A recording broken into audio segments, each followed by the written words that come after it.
Oui, je saisis la balle au bon, puisque comme modérateur et donc finalement observateur privilégié et très attentif de ce débat d'idées, j'ai été personnellement extrêmement touché et par l'accueil qui avait été fait par les Moldaves de ce colloque. J'ai été frappé par l'intérêt suscité et je me demande s'il ne serait pas pertinent de prolonger ce type de réflexion dans un cadre similaire ou légèrement dérivé, à l'occasion l'année prochaine de la présidence par la Moldavie de la Communauté européenne de l'énergie. Donc là, il y a peut-être matière à réflexion et à prolonger nos échanges. Pour conclure ce colloque et avant de passer la parole aux autorités qui nous ont fait l'amabilité de venir clôturer ce débat d'idées, je voudrais en votre nom à tous remercier très chaleureusement celle sans laquelle, très franchement, ce colloque n'aurait probablement jamais eu lieu, en la personne donc de Céline Bayou, qui quand même a abattu un travail colossal dans l'élaboration de ce dossier pour sa revue. C'est vraiment un très très gros travail qui a donné tout le substrat fondamental à nos discussions d'hier et donc par-delà à l'échange d'idées que nous avons eu ce matin. Donc au nom de tous, Céline, un grand merci.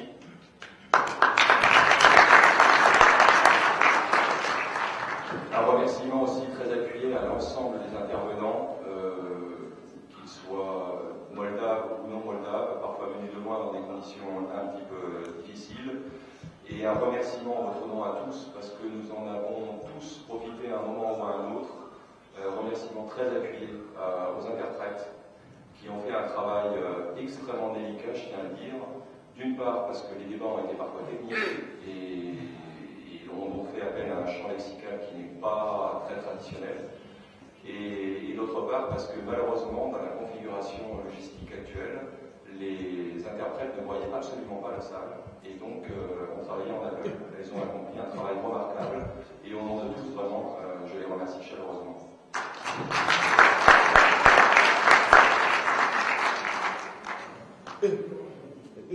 Monsieur l'ambassadeur de France, je vous laisse la parole. Oui, merci beaucoup pour vos mots, bien entendu, auquel je pas de souci. Mesdames et messieurs, chers amis, la question énergétique est au cœur de nos sociétés actuelles, que ce soit en termes d'approvisionnement, de sécurité ou d'environnement. Et cette question détermine à bien des égards l'état d'indépendance d'un pays à l'échelle internationale, la stabilité. Élément indispensable pour soutenir la croissance économique, l'énergie est actuellement un secteur en pleine évolution. Et nous avons une volonté de diversifier les ressources, de réduire la consommation, d'augmenter l'efficacité énergétique et bien sûr de développer le secteur des énergies renouvelables. Et nous le savons, la Moldavie est dépendante à plus de 90% pour ses ressources énergétiques. Il suffit de dire cela pour comprendre à quel point il est important d'ouvrir le débat et de se questionner sur les solutions qui pourraient amener la Moldavie à réduire sa dépendance énergétique. Et susciter le débat d'idées sur les questions d'actualité, voilà une des vocations du Fonds d'Alembert, qui a accordé son soutien à ce projet. À travers ce fonds, qui finance chaque jour plus de 50 projets à travers le monde, le ministère français des Affaires étrangères européennes vise à diffuser la pensée française, qui demeure encore, dans notre monde moderne, une référence et une source d'inspiration pour de nombreux intellectuels. Et je tiens à remercier l'Alliance française, représentée ici par Emmanuel Soulios, et la revue Regard sur l'Est, qui tous deux ont construit et mûri ce projet durant plusieurs mois. Et le débat d'idées, ce sont bien entendu avant tout des idées. Pour cela, Céline Bayou, qui a dirigé le dossier publié il y a un an dans Regard sur l'Est, avait fait appel à de nombreux spécialistes et chercheurs et les a invités à se pencher sur la question. Un exercice qui est très réussi. Mais le débat d'idées, c'est avant tout un débat, un échange donc, que l'Alliance française a réussi à réaliser, et en favorisant la rencontre entre ces chercheurs et spécialistes français avec les acteurs locaux qui ont répondu favorablement à cette invitation. Je pense bien entendu à M. Barikov, de l'Agence nationale de régulation énergétique, à Mme Sylvia Radou, qui est présidente de l'Union, un des grands investisseurs en Moldavie, à M. Roussif, Moldova Gaz, sans oublier M. le maire, M. Dorin Kirtoaka, qui ont tous participé à ce débat, mais aussi les experts et acteurs économiques régionaux, comme l'Académie des sciences, Eco-Expert, Métal International, Lafarge. Tous ont d'ailleurs tenu à saluer cette belle initiative de parler publiquement de la question énergétique, qui, il est vrai, est peu habituelle ici. C'est une grande question, mais dont finalement peu en parler. Pour toutes ces raisons, je ne peux que me féliciter de voir ce que ce colloque ait pu avoir lieu et remercier tous les participants locaux et français d'avoir pris part à des échanges nourris et porteurs. Et un colloque qui aura des suites, bien entendu, comme l'a dit Céline Bayou, je ne doute pas, avec le concours de l'Union européenne, elle-même très impliquée dans ces questions. Voilà, je passe la parole à l'ambassadeur de l'Union européenne. Merci de votre attention.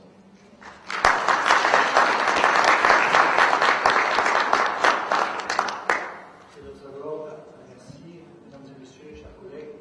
Tout d'abord, je remercie les organisateurs d'avoir organisé cette colloque d'énergie. Je pense que c'était vraiment, je ne connais pas le mot en français, c'est un événement timely, très important, car l'énergie est vraiment un des secteurs les plus importants, sinon le secteur le plus important dans nos jours. La Commission européenne a lancé sa nouvelle stratégie énergie pour 2020. M. Oettinger, membre de la Commission responsable de l'énergie, a eu ces mots. L'énergie constitue l'un de nos chantiers majeurs. La nouvelle marque que nous souhaitons imprégner à notre système énergétique pour le rendre plus durable et plus sûr s'annonce comme une entreprise de longue haleine. Mais c'est dès à présent que nous devons prendre des décisions ambitieuses. Si nous souhaitons atteindre l'objectif d'une économie efficace, compétitive et peu polluante, il nous faut conférer une envergure européenne à la politique de l'énergie et nous concentrer sur un nombre limité de priorités urgentes. Je tiens à souligner que le bien-être des populations, la prospérité des entreprises et de l'économie sont tributaires d'une énergie sûre, durable, disponible à un prix abordable et dont l'approvisionnement est garanti. C'est là également pour la Moldavie. Forte dépendance envers les importations de gaz et d'électricité, montant record de la dette, obsolescence des systèmes de production d'électricité, inefficacité des systèmes de chauffage urbain, tarifs fixés bien en dessous des niveaux économiques, l'ensemble de ces facteurs contribuent à une mauvaise performance du secteur. Cependant, je note qu'il existe d'ores et déjà une assise solide pour surmonter ces difficultés. La stratégie énergétique actuelle, adoptée par le gouvernement moldave en 2007, vise en effet à assurer la sécurité énergétique du pays, à accroître l'efficacité du secteur énergétique et à étendre l'amplitude en recourant davantage aux énergies renouvelables. Ces mesures vont de pair avec la libéralisation du marché de l'énergie et la restructuration du complexe énergétique à la lumière des exigences relatives au système énergétique européen sur lequel la Moldavie souhaite s'aligner. La loi sur l'efficacité énergétique adoptée en juillet de cette année prévoit ainsi la création d'une nouvelle agence ainsi que l'adoption d'un plan d'action national. La priorité absolue consiste donc à assurer la pleine mise en œuvre de ces documents programmatifs. L'Union européenne est prête à soutenir la Moldavie dans cette voie. L'appui au développement des énergies renouvelables ainsi qu'un projet portant sur l'exploitation de la biomasse qui sera mise en œuvre conjointement avec la PNUD constituent des exemples concrets de notre soutien. Au second semestre de l'année prochaine, un programme de soutien budgétaire sectoriel dans le domaine de l'énergie sera lancé. L'objectif cardinal du programme consistera à soutenir la réforme du secteur de l'énergie et à faciliter les avancées techniques quant à son fonctionnement. Il s'agit là d'un témoignage du poids de l'engagement de l'Union européenne aux côtés de la Moldavie sur ces thématiques. J'aimerais bien aussi encourager les investissements dans le secteur énergie des investisseurs européens et bien sûr aussi bien plus français.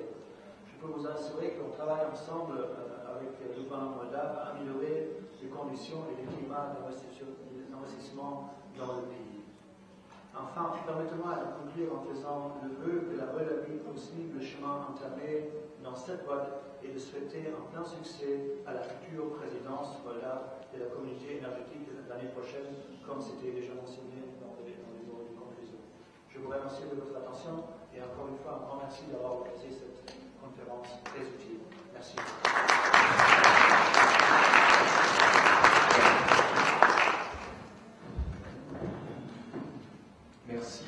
Merci à tous encore une fois et je vous demande encore quelques minutes d'attention pour une annonce de l'Alliance française. Quelques secondes plus tôt. Bonjour à tous. Je voulais juste vous dire que la fin de ce colloque coïncide aujourd'hui avec un autre événement encore organisé par l'Alliance française, qui est cette fois-ci un événement culturel. Il s'agit d'un événement, d'un concert de musique classique, un concert de piano, un récital de piano à la salle d'or de Chisinau ce soir à 19h. Un concert qui s'inscrit dans le cadre d'un cycle qui s'appelle Les Marées de l'Europe et qui fait partie d'un programme plus vaste soutenu par l'Union européenne qui s'appelle le Piano, réflexion des cultures européennes. J'en profite d'ailleurs de la présence du ambassadeur de l'Union européenne pour le remercier et remercier l'Union pour le soutien accordé à ce projet, un projet qui va se dérouler pendant 2 ans et qui va permettre à quinzaine de jeunes pianistes issus de 5 pays de l'Union européenne et des pays voisins de l'Union européenne d'avoir des masterclass, d'avoir des récitals, de participer à des conférences internationales. Il s'agit d'un projet donc très important, très ambitieux et dans lequel l'Alliance française a l'honneur de faire partie donc, de ce projet. Donc nous vous invitons tous ce soir à ce concert. C'est un concert en entrée libre. Vous aurez des places privilégiées réservées. On vous attend tous à la salle d'or à 19h. Voilà, merci, c'est tout.